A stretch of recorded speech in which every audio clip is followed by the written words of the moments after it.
안녕하세요. 네, 믿고 보고 믿고 찾는 채널 김성순 TV.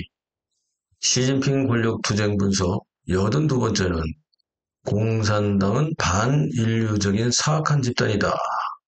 이런 문구를 써서 북경시 중심에 또다시 등장한 대형 현수막 시위에 관련된 내용을 전합니다. 제3차 천안문 민중봉기가 터질까요? 네.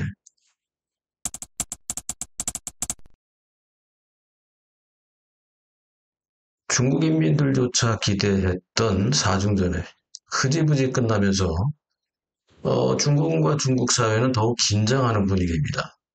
중공의 시진핑의 군권 전쟁은 거의 종결됐다고 볼 수 있고 지금부터는 진짜 피말리는 당권 전쟁이 시작되었다는 분위기가 계속 감지되고 있는데요. 시진핑은 제2의 화구어펑 모델이 될까요? 1979년 9월 23일 11기 사중전해를 무사히 넘겼던 화구펑. 그러나 그 다음 해인 1년 뒤에 1980년 9월 국무원 총리에서 퇴출됐고요.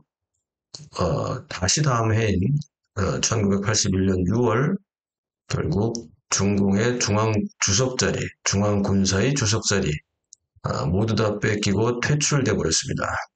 결국 사중전해가 열린 지 2년도 안 돼서 퇴출된 화보펑. 자, 시진핑이 같은 케이스로 사중전해를 넘기긴 했지만 지금부터가 가시밭길이고 군권을 빼앗긴 시진핑 당권을 지켜낼 수 있을까요? 이게 지금 중국의 화두입니다.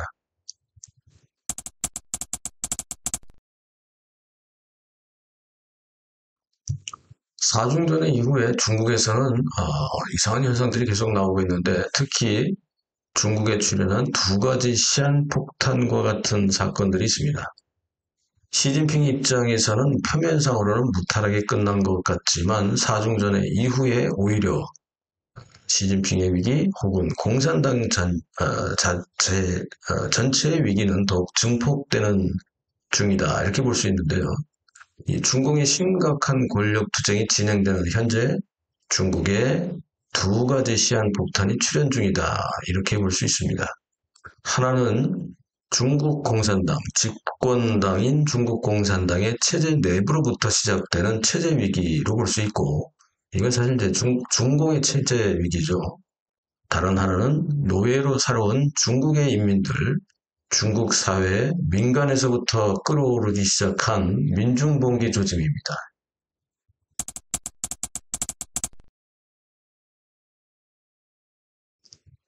중국 공산당 체제 내부에서 흘러나오는 체제 위기는요, 어느 정도 심각하냐면, 시진핑의 위기로 볼 수 있는 사중전해가 사실 별일 없이 끝난 것 같지만 오히려 중공 체제 내부는 긴장감이 나돌고 있다고 말씀드렸죠. 시진핑의 시저진파 중에서도 호남성 당석인 장 차오량이 당적을 박탈당하고 공직을 박탈당하고 최악의 쌍계 처분 숙청을 최근에 받았다고 합니다.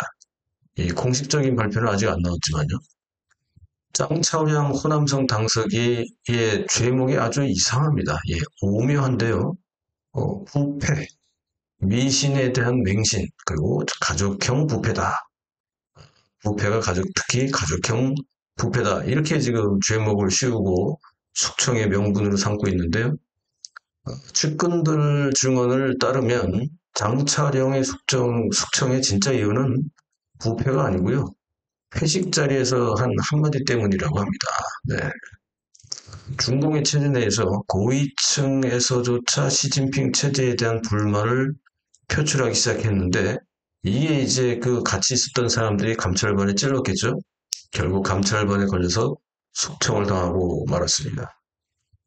시진핑식의 13년간의 공포 정치는 말도 못하죠. 측근들조차도 이용하다가 가차없이 숙청을 해버렸고 이렇다 보니 적으로 둘러싸이면서 당내에 쌓인 불만이 지금 현재 터지는 중이다 이렇게 볼 수도 있습니다.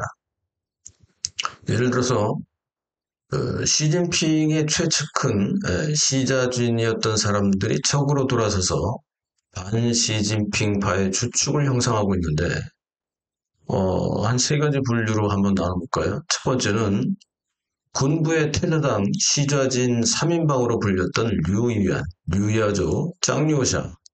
그런데 류유한과 류야조, 짱요샤가 반시진핑파 군부 내 세력들을 차례로 제거해 버리자 시진핑은 목적이 끝나니까 류유한과 류야조를 숙청을 했고 짱요샤마저도 숙청을 하려다가 지금 군권 전쟁에서 밀려버리고 마는 거죠.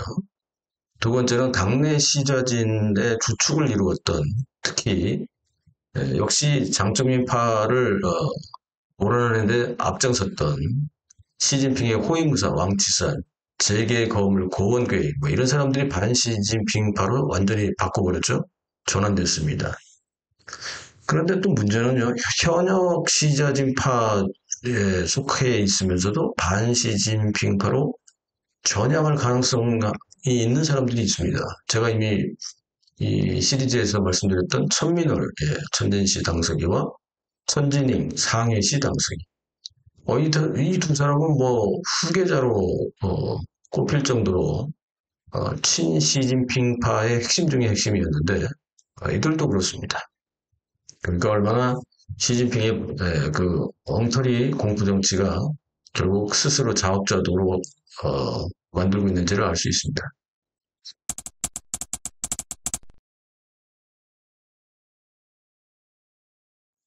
자, 두 번째로는 중국 사회의 노예 인민들이라고 우리가 놀리고 있는 중국 사회의 인민들이 끊임없이 물론 일부입니다만 민중봉기를 일으키고 이것이 도화선이 될 수 있도록 하고 있습니다.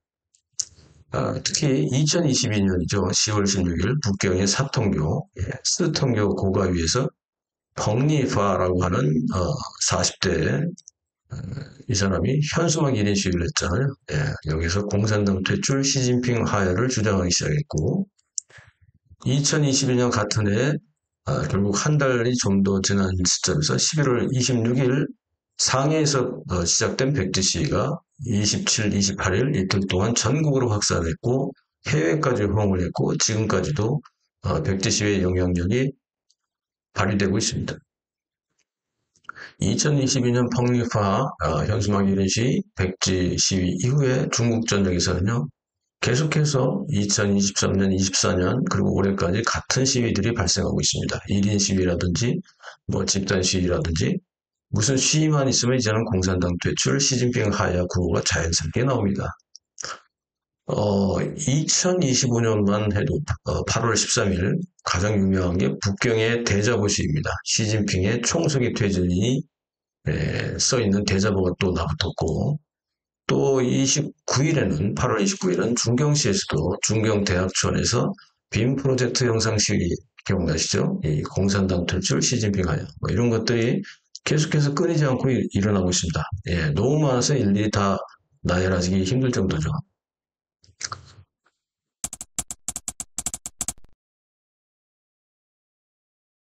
그렇다면 폭발 직전의 중국의 인민들, 민중혁명에 대한 동기가 과연 일어날까요?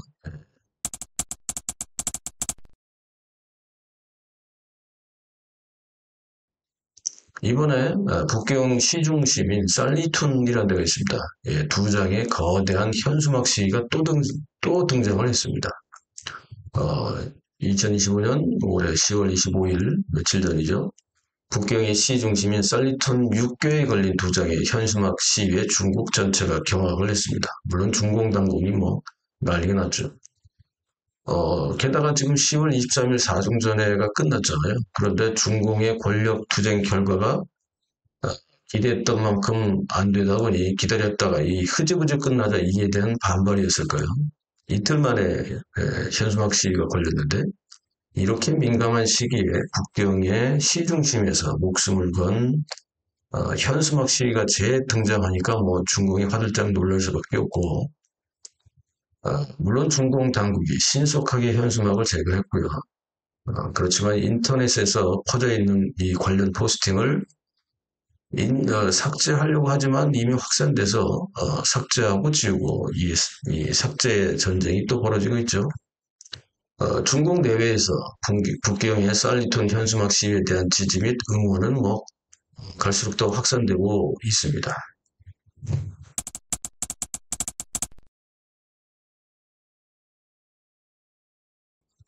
목숨을 건 현수막 시위 두 장의 현수막 내용은 어떤 게 있을까요? 10월 25일 북경 시중심 살리톤 육교위에 걸린 두 장의 현수막 내용 엄청납니다. 첫 번째, 공산당의 본질은요 반인성이고 반인류적인 사악한 종교와 같다. 이 사교이다. 이렇게 써 있고 따라서 중공은 중국에 끝없는 재앙을 가져올 뿐이다. 이렇게 써 있습니다. 예.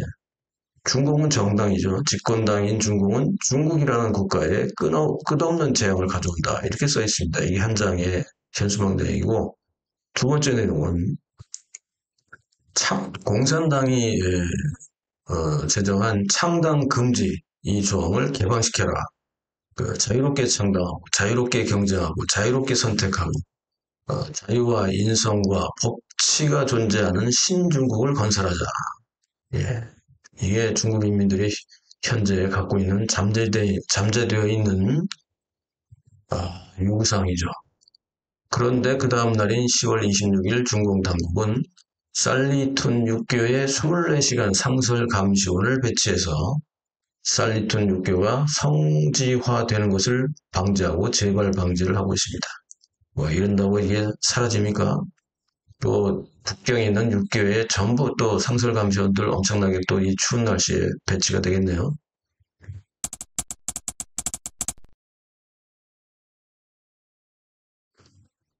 중국 인민들이 그러면 제3차 천안문 민중봉기를 일으킬까요?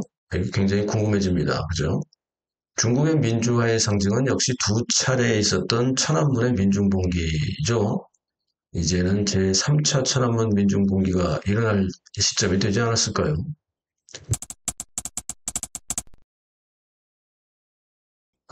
지금도 뭐 중국 인민들의 존경을 받는 저온라이 총리죠. 이를 시기하고 질투하던 마오쩌둥의 야비한 비밀 공작이 있었습니다. 마오쩌둥은 늘 이랬죠. 저온라이가 자기보다 먼저 죽어야 한다. 그래서 의사들이 각종 지병으로 앓고 있는 저온라이를 치료하지 못하도록 뒤에서 마오쩌둥이 방해까지 했었습니다. 제1차 천안문 민중봉기는 1976년 4월 5일 저온라이 전 총리가 마오쩌둥의 희망대로 먼저 죽었죠. 사망을 했고 인민들이 이 추모 행사를 준비하고 있었는데 북경 당국은 저온라이의 총리에 대한 추모 화환 같은 것들을 철거해 버렸습니다. 이에 인민들이 항의를 시작했고 천안문에서 결국 민중봉기가 발생을 했습니다. 결과는 뭐 마오쩌둥과 극좌파 4인방 강청을 비롯한 이 4인방이 주도를 했고 결국 천안문 사태에는 강경 진압돼서 실용주의 노선을 걷던 저울라이와 비슷한 그 덩샤오핑은 이때 실격을 하게 되죠. 그리고 마오쩌둥은 소원대로 저울라이보다 오래오래 살았습니다. 그래서 같은 해인 저울라이가 76년 4월 5일 사망했잖아요. 같은 해인 76년 9월 9일 사망했습니다. 5개월 며칠 더 살았죠. 5개월 한 4, 5일 더 살았는데 만족했을까요?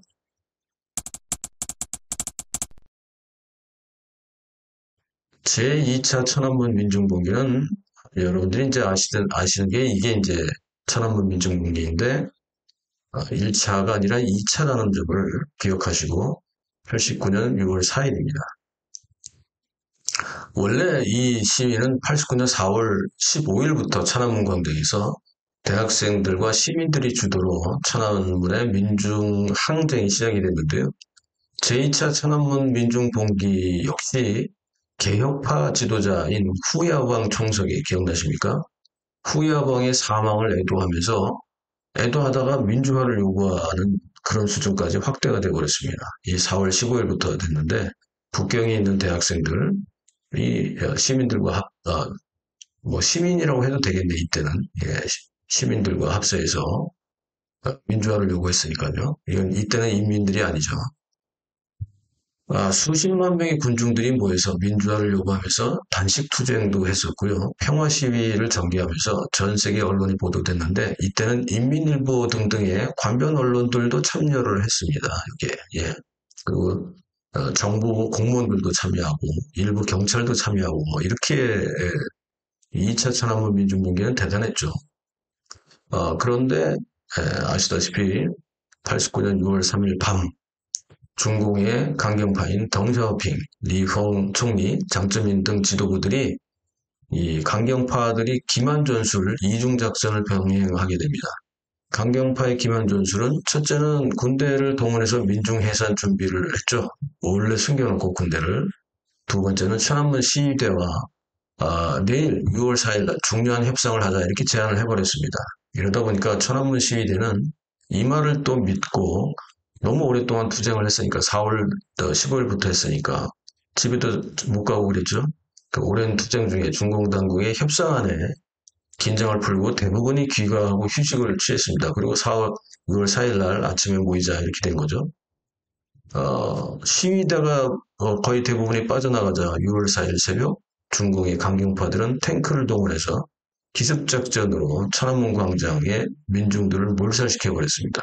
수천 명이 사망했죠. 만약에 시위대가 긴장을 풀지 않고 그대로 남아있었다면 수십만 명이었기 때문에 기습작전이 감행될 수 있었을까 이런 의문점도 들기도 합니다.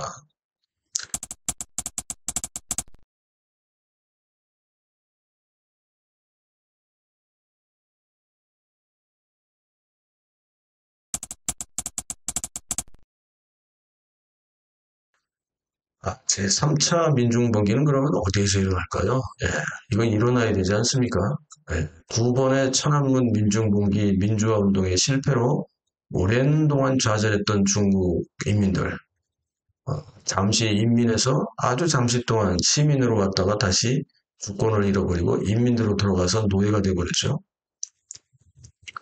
그러다가 2022년 10월 펑리파의 1인 현수막 시위, 또 11월에 전국으로 퍼진 백지 시위, 또 이런 걸 통해서 실패했지만 학습 효과를 가지고 있었고, 게다가 2019년 홍콩 우산 혁명, 비록 홍콩이고 중국 대륙은 아니었지만 어쨌든 그리고 또 해외에서 그동안 벌어진 각종 민주화 시위, 그리고 뭐 한국의 민주화 시위, 뭐 이런 것 등등 학습 효과는 중국 인민들도 이미 충분하다고 볼 수 있습니다.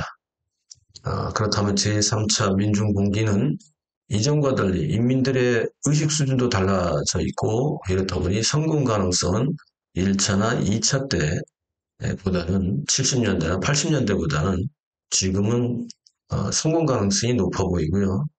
또 연습도 여러 번 했으니까 백지 시위를 포함해서 언제 발생할까요? 이게 이제 궁금하게 되어 있습니다. 게다가 미국의 허드슨 연구소에서 발표를 했잖아요. 중공 체제에 혼란이 발생할 때 전면전이 아니라 CIA와 미 육군 특수부대를 투입하겠다 이런 걸 또 공개적으로 발표하기도 했습니다. 물론 이제 민간 연구소이긴 하지만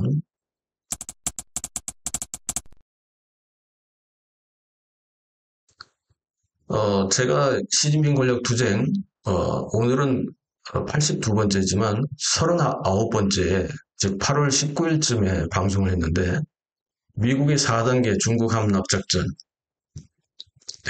5단계 민주 중국 재건 전략 이 영상을 좀 참고하시기 바랍니다. 여기는 뭐 올릴 수가 없지만 댓글란에다가 링크를 걸어 놓겠습니다. 찾아보셔도 되고 참고해 보시기 바라고요. 매우 외환을 자초한 시진핑의 1인 황제시대 탐욕, 어리석은 제로 코로나의 시진핑의 고집, 이것이 결국 중공의 몰락을 임박하는, 초래하게 하는 그 부메랑이 됐고, 이건 뭐 스스로 그냥 자초한 거죠. 누누이 말씀드리지만 천멸중공 이것은 이제 뭐 캄보디아 사태까지 이렇게 보고 하다 보니까 이것들은 이제 3족이 아니라 9족을 멸해야 합니다. 이 중공과 관련된 이 친중파 포함해서 좌익빨갱이들은 9족을 멸해서 인류가 인류답게 인간성을 회복하고 영원히 자유롭게 평화롭게 살 수 있도록 해야 합니다. 천멸중공 다시 한번 함께 외칩시다. 천멸중공, 천멸중공, 천멸중공. 구족을 멸하자. 믿고 보고 믿고 찾는 김성순 TV 시진핑 권력투쟁 분석 팩트 체크 시리즈 계속 주목해 주시고요. 편집폰 참여해 주시는 분들께 깊이 감사의 말씀드립니다. 예, 더욱 많은 분들의 참여를 요청을 드립니다. 예, 시청해 주셔서 감사합니다.